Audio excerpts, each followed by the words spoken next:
خواتین کے لیے جو ایک ایسی جگہ ہے یہ کہ جہاں رزق حلال خواتین بڑے آرام سے بیٹھ کے کر سکتی ہیں، جو اس کا نام وہ ہے کہ خواتین دکاندار اور خواتین خریدار. وہ خواتین جو آفیسز میں یا ادھر ادھر دھکے کھانے سے یہاں بیٹھ کے عزت کے ساتھ اپنا کاروبار کرتی ہیں.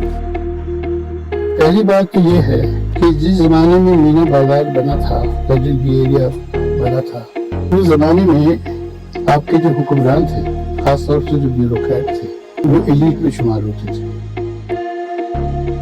میرے لیے یہ بات بہت انٹرسٹنگ تھی جان کے کہ کراچی میں ایک ایسا بازار بھی موجود ہے کہ جس کے سارے انتظامات خواتین خود دیکھتی ہیں، یعنی کہ اونر، دکاندار، خریدار تینوں خواتین ہی ہیں.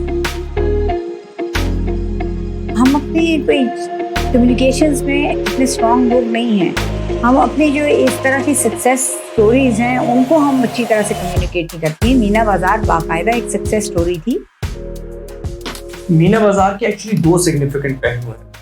ایک یہ کہ اس بازار میں ایک ایسی مارکیٹ ہے جس کو صرف خواتین آپریٹ کر رہی ہیں، یعنی کہ اس میں اس مارکیٹ میں اونر، شاپ کیپر اور بائر تینوں صرف خواتین ہیں، جو کہ بڑا یونیک ہے اگر دیکھا جائے آج کے پرسپیکٹو میں.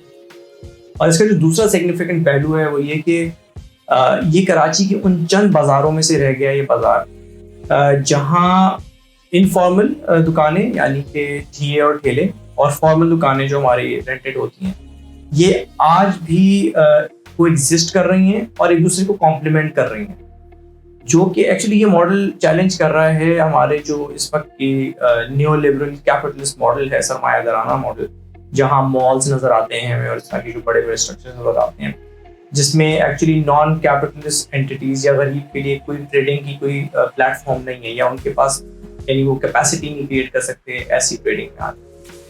تو یہ اس کا بڑا سگنیفیکنٹ پہلو.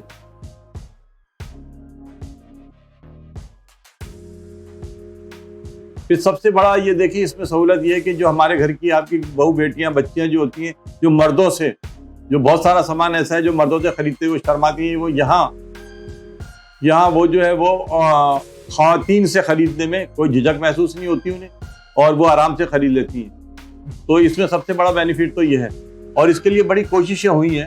یہ ایسے ہی تو نہیں ہو گیا کہ جس زمانے میں جس کو اس وقت بنایا گیا ہے، اس میں پیارے میاں نے بڑی محنت کی اور ہم ان کے ساتھ ہوتے تھے.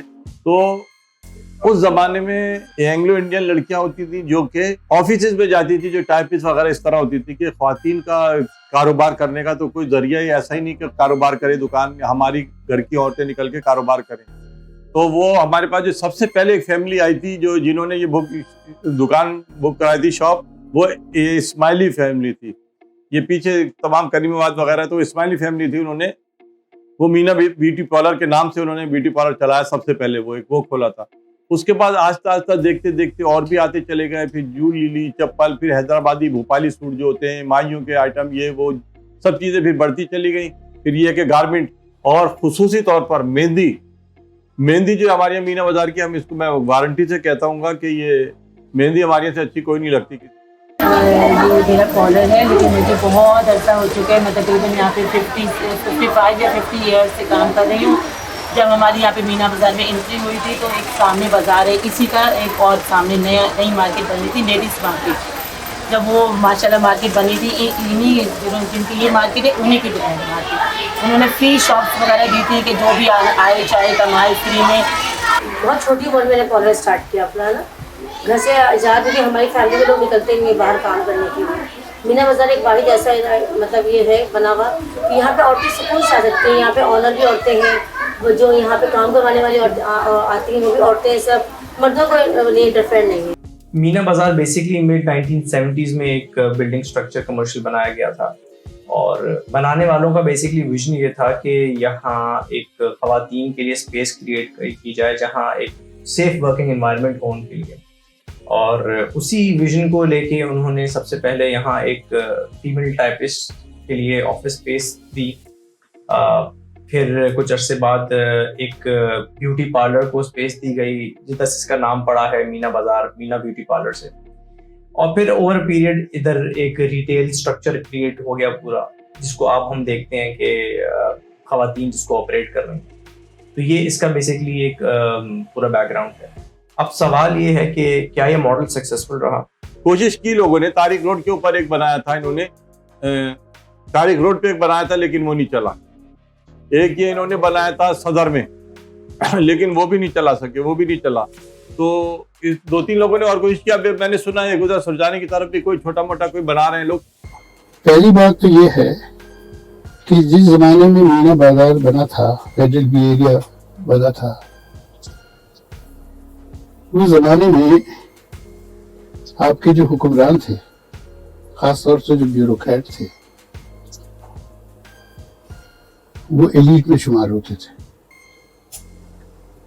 اور یہی فیصلہ کرتے تھے ہر قسم کا.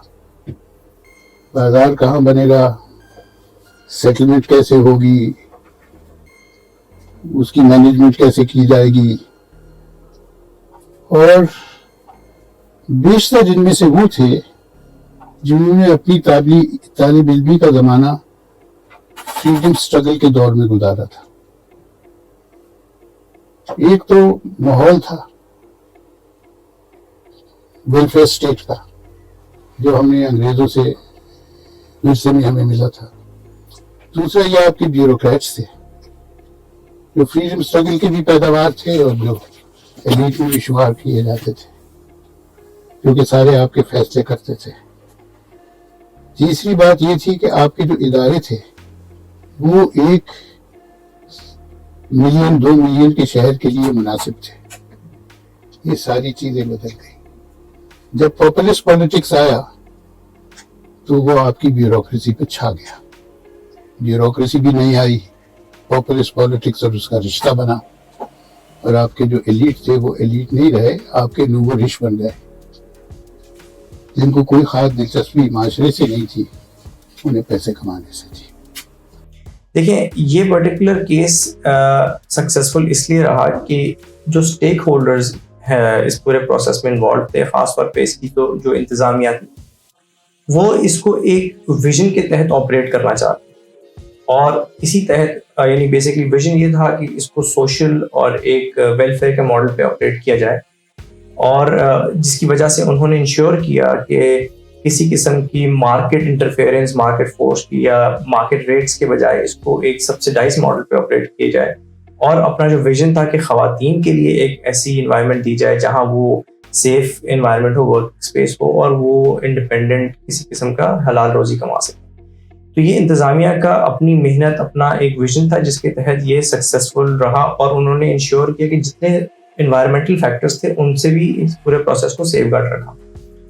اور یہی ریزن ہم دیکھتے ہیں کہ جس کی وجہ سے ہم دیکھتے ہیں کہ یہ ریپلیکیٹ نہیں کیا جا سکا, کہ ہمیں پھر اس قسم کے چیمپئنز نہیں ملے یا اس قسم کے ویژنری لوگ نہیں ملے جنہوں نے ایسا کچھ پرسیو کیا ہو, ایسا ویژن جن کا ہو. اور ہم دیکھتے ہیں کہ یہ پھر اس قسم کی ریپلیکیشنز نہیں ملی. دیکھیں ایک تو شاید یہ وجہ ہے کہ یہ ہم اپنی کوئی کمیونیکیشنز میں اتنے اسٹرانگ لوگ نہیں ہیں. ہم اپنی جو اس طرح کی سکسیس سٹوریز ہیں ان کو ہم اچھی طرح سے کمیونیکیٹ نہیں کرتی ہیں. مینا بازار باقاعدہ ایک سکسیس سٹوری تھی, کیونکہ یہ بھی لوگوں کا ایک وہ تصور ہوتا ہے ذہن میں کہ یہ جو کام کرنے کا شوق ہے, یہ جو اپر کلاس ہے, یہ اپنی پاکٹ منی کے لیے کام کرتی ہیں. حالانکہ اگر وہ اپنی پاکٹ منی کے لیے بھی کام کریں تو اس میں کوئی حرج نہیں ہے, لیکن جو میں نے کہا نا کہ ایکسیپٹنس صرف ضرورتاً کام کرنے والوں کی تھی, تو وہ وہاں پہ جس طبقے کی خواتین ہیں وہ middle and lower middle class کا طبقہ تھا, جس میں وہ واقعی وہ اپنی جو انکم ہے اسے سپلیمنٹ کر رہی تھی. مطلب میں شادی سے پہلے سے یہ کام کر رہی ہوں اور اللہ کا شکر ہے مجھے کسی کو پریشانی نہیں ہے, نہ یہاں کے انتظامیہ کو بھی ہمیں تنگ کرتے ہیں, نہ کچھ, سکون سے کام ہوتا ہے, سب کوآپریٹ کرتے ہیں ہمارے ساتھ. اور اصل وجہ نکلنے کی گھر سے یہ تھی کہ بھائی چھوٹے تھے سب, تو میں چاہتی تھی کہ اپنے ابو کو ساتھ دے سکوں. تو پہلے تو فیملی میں لوگ منع کرتے تھے کہ مطلب باہر لڑکی کام نہ کرو, باہر نہیں جاؤ. تو میں نے ضد بہت کری امی سے کہ نہیں, مینا بازار ایسا ہے کہ وہاں صرف عورتیں ہی ہوتی ہیں اور میں چاہ رہی ہوں کرنا. تو پھر امی بھی ہماری آئیں, انہوں نے دیکھا یہاں کا ماحول ہر چیز کے لیے, ہاں ٹھیک ہے بیٹا. لیکن میں نے سب سے چھوٹی آنر تھی یہاں مینا بازار میں جب میں نے اسٹارٹ کیا تھا, اور آج ماشاء 2 بچوں کی اماں ہوں اور یہی کام کر رہی ہوں, اور ماشاء اللہ سے میرا پروڈکٹ بہت سے چل بھی رہے ہیں یہاں پر. یہ ایک بہت بڑی بات تھی کہ خواتین گھر سے نکل کے وہاں, لیکن وہ کس وجہ سے وہاں جا پائیں؟ اس لیے کہ اس وقت اگر وہ کسی